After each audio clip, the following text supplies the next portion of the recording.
Annetta was no ordinary mother. She was special and extraordinarily strong-willed, with a heart bigger than the world.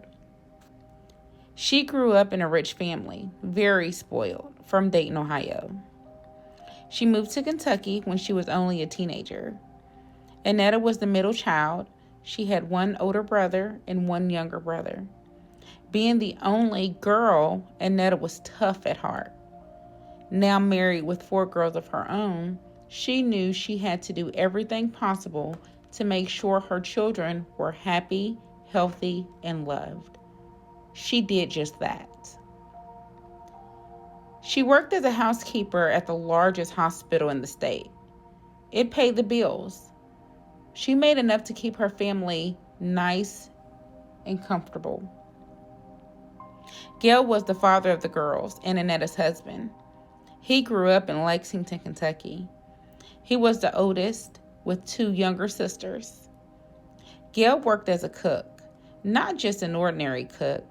Gail was a great cook, the best. He could make any food possible. He never made quick box foods. His food was made from scratch, using his own recipes, at home and also in the workplace.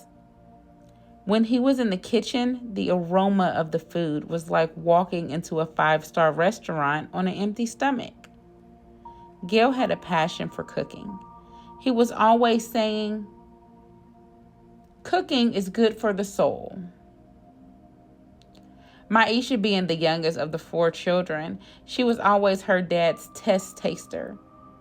She would sit in her high chair, clapping her hands, waiting for the first piece of food to arrive.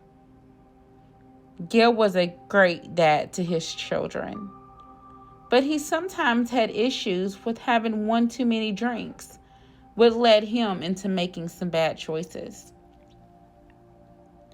While mothering her girls, Annetta noticed that Miesha was not advancing like her older sisters had done. She sat back reminiscing about the time when Miesha was born and the few complications she had. Miesha was born breech, with her buttocks coming out first. Once she came into the world, the doctors noticed that her umbilical cord was wrapped around her neck, which caused her to lose some oxygen. As an infant, Miesha's body was floppy and loose. It seemed as if she had no control over her body. Concerned about her infant daughter, Annetta voiced